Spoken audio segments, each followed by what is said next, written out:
think you can understand that by and large, because of the discipline and the training that they would. I like the add of the teamwork, Hmm.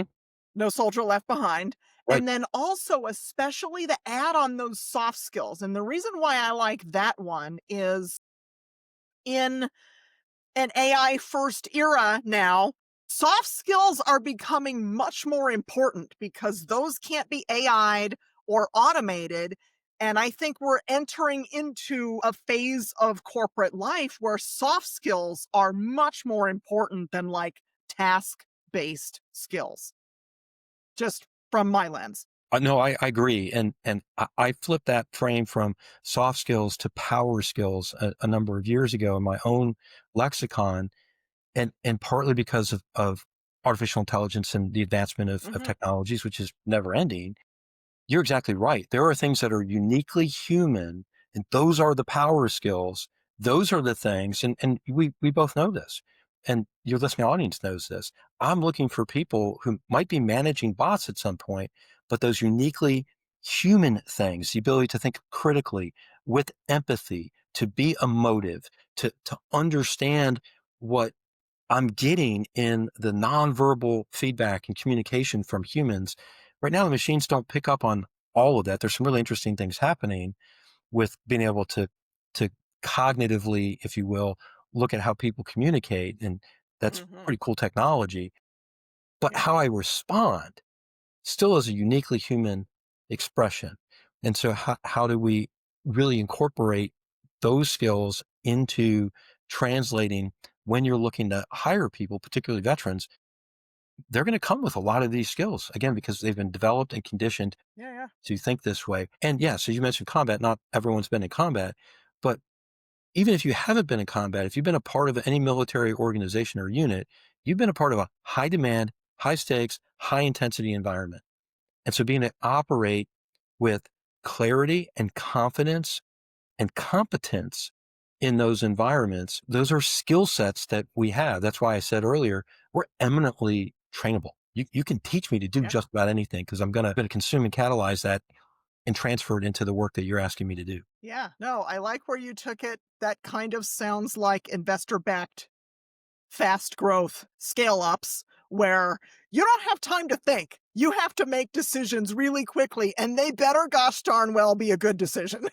That's right. And there's Yeah. also something to that with respect to we've talked about this over the arc of my military career, where as you gain more of that experience and expertise, you don't need to give me 100% certainty. Give me around 80%. Give me enough data, enough detail. I need to make sure that I can trust what you're giving me is accurate. And that experience and education can make up that 20% gap. And Mm. I now have the confidence to simply make the decision. So Yes. I talk Yes. about this in terms of courage. Obviously, when you're wearing the uniform, you go to combat, there's physical courage, but mental courage and Mm. spiritual courage, and just Mm. recognizing I'm going to make a decision. And most military members, we're not all, monolithic, but most military members will be decisive. If Mm. you're asking make a decision, I'm going to make a decision based on the best set of data in front of me, and I'm going to make that decision. I'm not going to hem and haw and overthink it and get to that analysis paralysis. That's Mm. another conditioned response that we've Mm. inculcated inside our military members are, I trust you. Go make the decision. Mm. You're going to make mistakes. We'll fail falling forward. We'll figure it out. And so, I made so many mistakes in my military career. We could spend the rest of the afternoon talking about it. But it was really more of that confidence to say, I'm not overcompensating. So I know what I'm doing because I'm a certain rank. No, it's more about I've been entrusted, I've been developed, I've been trained, and I'm being asked to make a decision. I'm going to make the decision. We're going to move out. And if I make a mistake along the way, I adjust and I continue forward, which is another thing that I know we both see in the private sector, where there are sometimes people who are they're in leadership positions, managerial positions, they just won't make a decision. So Yeah, I'm having a in little bit of sales, that, I know. right? Having a little bit of that decisiveness, not Yeah. foolishness, but Yeah. decisiveness to say, I'm going to make this decision and we'll adjust if it's not exactly what we intended in terms of the ROI or the outcomes that we're trying to Yeah. we're trying to yield. Yeah, it's not permanent. Yeah. we could spend all afternoon talking about that because I work in software Yeah.